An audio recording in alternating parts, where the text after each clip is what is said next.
اسلام کا عروج و زوال اور مسلمانوں کا عروج و زوال یہ ایک شے نہیں ہے۔ اسلام کے بارے میں حضور نے فرمایا تھا بدا الاسلام غریبا وسیعود کما بدا فطوبی للغرباء۔ اسلام کا آغاز تو ہوا تھا اس حالت میں کہ وہ بہت ہی اجنبی تھا، کوئی اس کا جاننے پہچاننے والا تھا ہی نہیں۔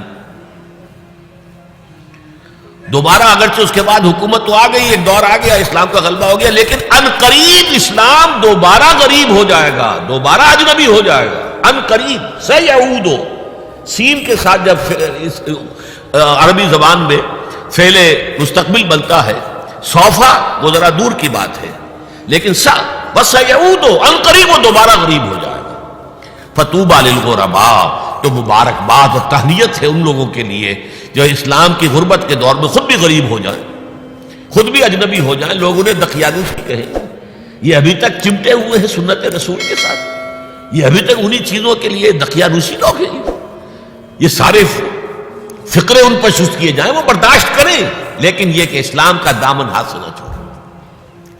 لیکن اسلام کا عروج خلافت راشدہ اور وہیں سے زوال شروع ہو گیا۔ 1400 برس مسلسل زوال کے اسلام کو دوبارہ عروج حاصل نہیں ہوا۔ حال ہی کے وہ 2 اشعار 100% اپلیکیبل ہیں۔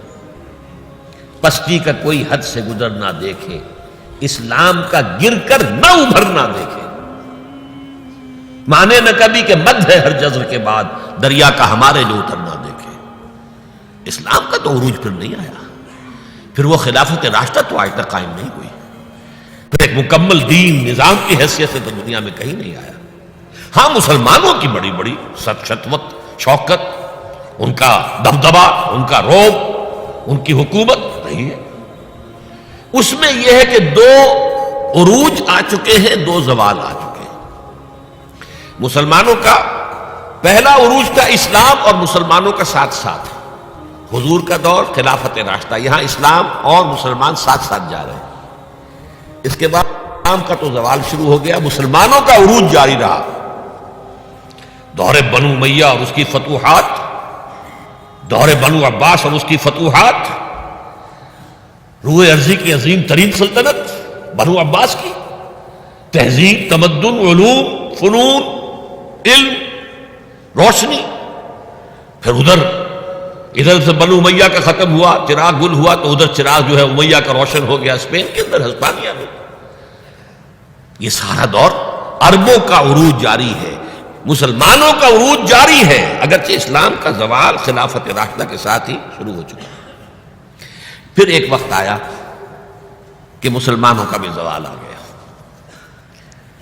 پہلے کروسیڈرز نے آ کر پٹائی کی اور بہت پٹائی کی۔ 1099 میں یروشلم جو فتح کیا انہوں نے، تو جس قدر کچھ تو خون کیا ہے، جتنا قتل عام کیا ہے، خود جو یورپین مورخین ہیں وہ بھی شرماتے ہیں اس کا ذکر کرتے ہیں۔ سارا میڈیٹرینین کا علاقہ انہوں نے فتح کر لیا تھا اور تہس نہس کر دیا تھا۔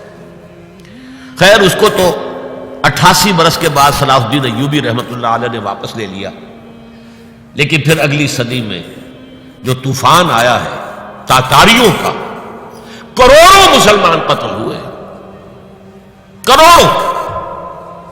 1258 میں سقوط بغداد اور خلافت بنو عباس کا ٹمٹماتا ہوا چراغ روشن۔ مستعصم باللہ کو گھسیٹ کر محل سے نکالا، جانور کی ایک کھال کے اندر لپیٹا، اور تاتاریوں نے اپنے گھوڑوں کے سمت علیہ کچل دیا۔ اور شیخ سعدی نے کہا آسماں را حق بود در خون بارد بر زمین، بر زوال ملک مستعصم امیر المومنین۔ یہ عربوں کا زوال، اور نوٹ کر لیجئے پلیز، اس وقت سے عرب امت مسلمہ کی قیادت سے معزول کر دیے گئے، آج تک معزول ہیں۔ دوبارہ عروج مسلمانوں کو ہوا، لیکن وہ ایک معجزہ، جن تاتاریوں نے کروڑوں کو مارا تھا مسلمانوں کو وہی ایمان لیا۔ انہوں نے مسلمانوں کو کانکر کیا تھا، اسلام نے انہیں کانکر کر لیا ہے۔ آیا فتنہ تاتار کے افسانے سے، پاسباں مل گئے کعبے کو صنم خانے سے۔ اب یہ تاتاری ہورس تھے، ترکس، انہیں قیادت ملی عالم اسلام کی. ترکان تیموری ہندوستان میں، ترکان صفوی ایران میں، ترکان سلجوقی مڈل ایسٹ میں، ترکان عثمانی کا تو کہنا ہی کیا ہے. ایشیا مائنر سے شروع ہو کر پھر یہ کہ 3 بر اعظموں پر سلطنت روما کی طرح کی ایک عظیم سلطنت قائم کی ہے، دی گریٹ آٹومان امپائر، اور خلافت بھی انہیں منتقل ہو گئی. یہ جو دوسرا عروج تھا یہ ترکوں کے زیر قیادت تھا، عربوں کے نہیں. لیکن پھر اس کا بھی زوال آ گیا. اس کا زوال آیا یورپین کولونیلزم کے ہاتھوں. آغاز ہوا 1492 میں، سقوط غرناطہ، فال آف گرناڈا. اس کے بعد 1498 میں round the Cape of Good Hope راستہ تلاش کر دیا واسکو ڈی گاما نے، اور یہ سیلاب جو ہے کولونیل سیلاب آ گیا. ہندوستان، جزائر شرق الہند، یہ سارا آج کا انڈونیشیا، ملائیشیا، ہندوستان، یہ سب کے سب جو ہے فتح ہوتے چلے گئے، جس کا کلائمیکس تھا اس صدی کے، پچھلی صدی کے آغاز میں. اب 21ویں صدی ہے، 20ویں صدی کے آغاز میں پہلی جنگ عظیم کے بعد تمام عالم اسلام یورپی حکومتوں کے زیر نگین آ گیا. تو یہ نوٹ کر لیجئے کہ ان 1400 سالوں میں امت مسلمہ کا ایک عروج، پھر ایک زوال، پھر ایک عروج، پھر ایک زوال. لیکن اسلام ایک ہی عروج تھا. ناظرین، امید ہے آپ کو آج کی ہماری ویڈیو پسند آئی ہوگی، لہٰذا ویڈیو کو لائک کیجئے، دوسروں تک شیئر کیجئے اور کومنٹ سیکشن کے اندر اپنی رائے کا اظہار ضرور کیجئے. پھر ملیں گے انشاءاللہ العزیز ایسی ہی نایاب معلوماتی ویڈیو کے ساتھ. تب تک کے لیے اجازت دیجئے. اپنے میزبان مفتی رضوان کو اللہ نگہبان.